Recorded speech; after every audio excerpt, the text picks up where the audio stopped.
और आपका स्वागत हमारे चैनल पर। ईडी ने एक बहुत बड़ा खुलासा किया है कांग्रेस को और मेहुल चोकसी को लेकर। सुप्रीम कोर्ट ने अगर सितंबर 2014 में 214 कोल ब्लॉकों के आवंटन को रद्द नहीं किया होता तो भगोड़ा हीरा व्यापारी मेहुल चोकसी आज आराम से कोयला खदान चला रहा होता। राहुल गांधी जिस तरीके से सवाल उठाते हैं, बीजेपी पर वार करते हैं और उनका ये कहना है कि जो भगोड़े हैं देश छोड़कर भाग गए, केंद्र सरकार पर सवाल उठाते हुए ये कहते हैं कि मोदी सरकार ने उन्हें भगाया है। लेकिन जिस तरीके से नीरव मोदी की वकालत राहुल गांधी यानी कि कांग्रेस करती है और वहीं पर अब मेहुल चोकसी को लेकर जो बहुत बड़ा खुलासा हुआ है, इससे पहले भी खुलासा हुआ था कि राजीव गांधी फाउंडेशन में भी मेहुल चोकसी ने भारी रकम दी थी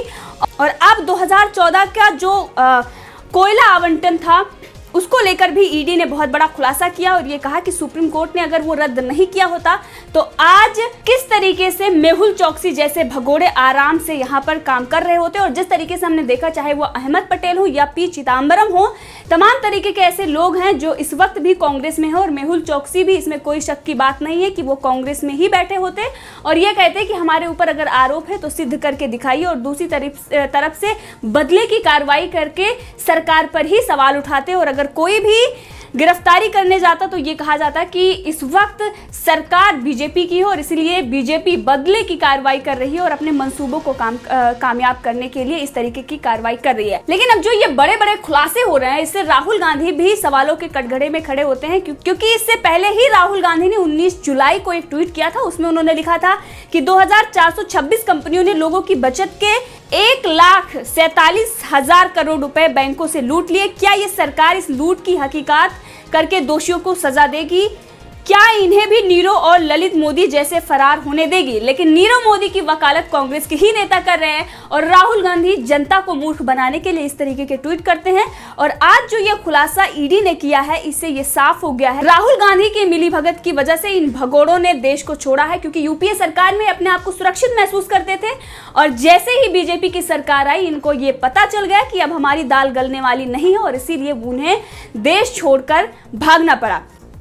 और मेहुल चोकसी और नीरव मोदी ने किस तरीके से 13,500 करोड़ रुपए के पंजाब नेशनल बैंक से धोखाधड़ी की और उसके बाद देश छोड़कर चले गए। यहाँ तक कि मेहुल चोकसी किस तरीके से वो हीरा कारोबारी बना था, उसने अपनी संपत्तियां बेचकर भारत, दुबई और अमेरिका सहित शीर्ष वित्तीय संस्थानों में अपने ग्राहकों और उधारदाताओं को धोखा देने के लिए एक संगठित रैकेट भी चलाया था और इसका खुलासा भी ईडी ने किया। लेकिन इन तमाम खुलासों के बावजूद भी राहुल गांधी और कांग्रेस इस पर मौन है, क्योंकि मिली भगत का ये उनकी जो कांग्रेस की यूपीए सरकार की और तमाम ऐसे ये धोखाधड़ी जो करके देश से भागे हैं, इन लोगों की मिली भगत थी। इससे पहले रघुराम राजन ने भी कई बड़े खुलासे किए थे कि 2006 से 2008 के बीच में सबसे ज्यादा उधार बांटे गए थे और ये वही हैं जो देश छोड़कर भाग गए और आज तक इन्होंने उधार भी नहीं चुकाया। ये बात अलग है कि सरकार इन पर कार्रवाई कर रही है और इनको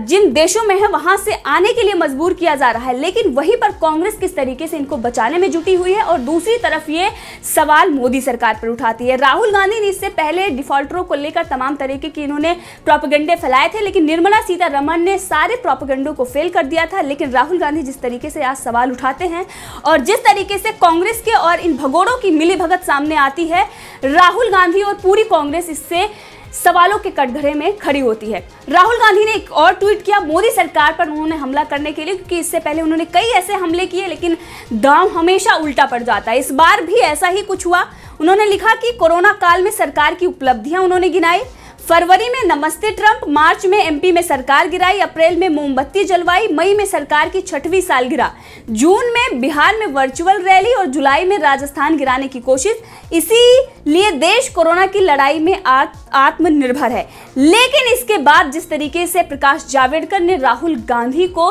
लताड़ा और ये दिखाया कि किस तरीके से राहुल गांधी अपनी नाकामियों को छुपा रहे, ये विदेश नीति पर बात करते हैं और ये प्रधानमंत्री नरेंद्र मोदी की छवि पर बात करते हैं, लेकिन कांग्रेस की छवि और इन्हें अपनी छवि देश में नहीं दिखाई दे रही है। किस तरीके से जनता ने 2014 में कांग्रेस को लताड़ा और आज तक इनको जिस तरीके से जनता दिखा रही है कि इनकी औकात क्या है, लेकिन उसके बावजूद पूरी कांग्रेस और राहुल गांधी इस चीज को लेकर ज्यादा परेशान है कि देश में किस तरीके से मोदी सरकार काम कर रही है। उसकी जो वो काम कर रही है उसको झूठा दिखलाने के लिए किस तरीके से प्रोपेगेंडा फैला रही, चाहे वो रणदीप सुरजेवाला हो, तमाम इनके नेता हैं इस पर प्रोपेगेंडा फैलाया करते हैं। लेकिन प्रकाश जावड़ेकर ने इनकी जो उपलब्धियां इन्होंने गिनाई तरीके से तंज कसा था, उसको लेकर प्रकाश जावड़ेकर ने भी बताया कि फरवरी में शाहीन बाग और दंगे ये राहुल गांधी की उपलब्धियां हैं और कांग्रेस की भी उपलब्धियां हैं। मार्च में ज्योतिरादित्य सिंधिया और मध्य प्रदेश को गंवाना, जिस तरीके से युवा नेता ज्योतिरादित्य सिंधिया हैं उन्होंने कांग्रेस छोड़कर बीजेपी में वो आए और ये दिखाया कि कांग्रेस किस तरीके से भ्रष्टाचारियों की ही सुनती है। और कमलनाथ जो मध्य प्रदेश के मुख्यमंत्री थे, उन्होंने जो अगर जनता के लिए आवाज उठाता था उस आवाज को दबाई जाती थी, जो वादे किए वो नहीं निभाए और मध्य प्रदेश से कांग्रेस दफा हो गई। उसके बाद अप्रैल में प्रवासी मजदूरों को उकसाना, चाहे वो प्रियंका गांधी वाड्रा हो या राहुल गांधी हो, तमाम तरीके के प्रोपेगेंडे फैलाए। यहाँ तक कि फोटोज भी जो अन्य देशों की थी, बांग्लादेश, सीरिया, पाकिस्तान, तमाम ऐसे देश, वहां की फोटोज लगा के रणदीप सिंह सुरजेवाला, कांग्रेस के तमाम कार्यकर्ता ये दिखा रहे थे कि इस वक्त ये देश का नजारा है। यहाँ तक कि कुछ ऐसे पत्रकार भी थे जो इनके कहने पर वो देश भ्रमण करने के लिए निकले थे और तमाम तरीके की ये चीजें दिखा रहे थे कि यहाँ पर इस तरीके की दिक्कत आ रही है। और अगर बात करें तो कांग्रेस का जहां शासन था उन राज्यों में सबसे ज्यादा दिक्कत थी। महाराष्ट्र में किस तरीके से ट्रकों में भर भर के लोग आ रहे थे, राजस्थान में, और राजस्थान से जब उत्तर प्रदेश होते हुए पश्चिम बंगाल और झारखंड को ट्रक जा रहा था, उससे हादसा भी हो गया। और उसके बाद प्रियंका गांधी वाड्रा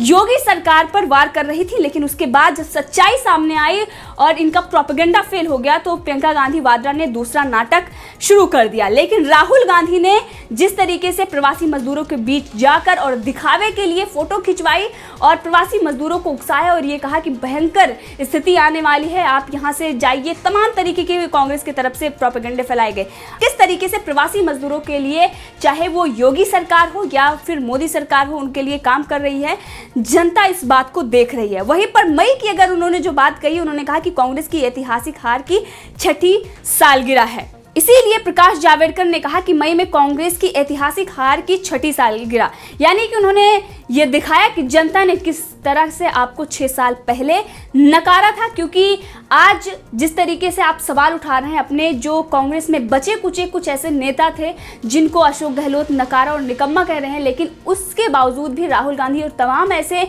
इनके पार्टी में नेता हैं जो निकम्मे और नाकारा हैं, लेकिन उन पर कोई भी सवाल नहीं उठाता क्योंकि कांग्रेस में उन्हीं की चलती है और ये एक परिवार की पार्टी होकर रह गई है और इसीलिए जनता ने इसे नकार दिया है। वहीं पर जून की बात करें तो जून में जो प्रकाश जावड़ेकर ने कहा कि चीन का बचाव करना, राहुल गांधी ने किस तरीके से चीन का बचाव किया था। अधीर रंजन चौधरी जो कांग्रेस के नेता हैं और बड़े नेता हैं, विपक्ष में भी हैं, उनका ट्वीट तक डिलीट करवा दिया गया था क्योंकि वो चीन के खिलाफ उन्होंने किया था और चीन को सबक सिखाने की बात कही थी, इसीलिए कांग्रेस ने उसे डिलीट करवा दिया। यानी कि राहुल गांधी और सोनिया गांधी के इशारे पर उस ट्वीट को डिलीट करवा दिया गया। तमाम तरीके के प्रोपेगेंडे जो चाइना की तरफ से फैलाए जाते थे, राहुल गांधी और राहुल गांधी के जो कांग्रेस के कार्यकर्ता हैं उसको हवा दे रहे थे और चाइना का समर्थन कर रहे थे। जुलाई की बात करें तो जुलाई में जिस तरीके से उन्होंने कहा कि राजस्थान की जो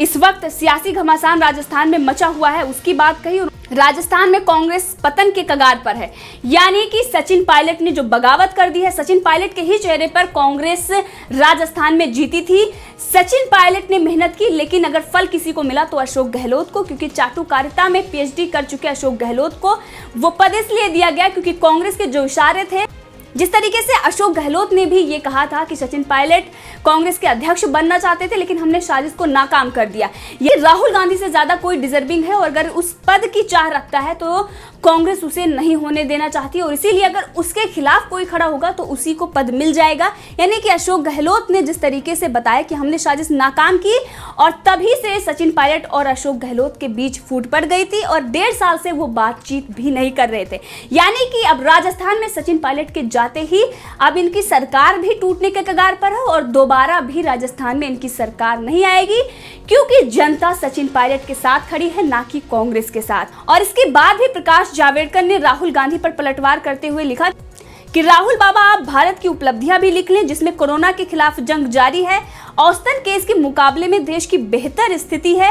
एक्टिव केस और मौत के आंकड़े में अमेरिका के मुकाबले भारत की स्थिति बेहतर है। आपने मोमबत्तियां जलाने का मजाक उड़ाकर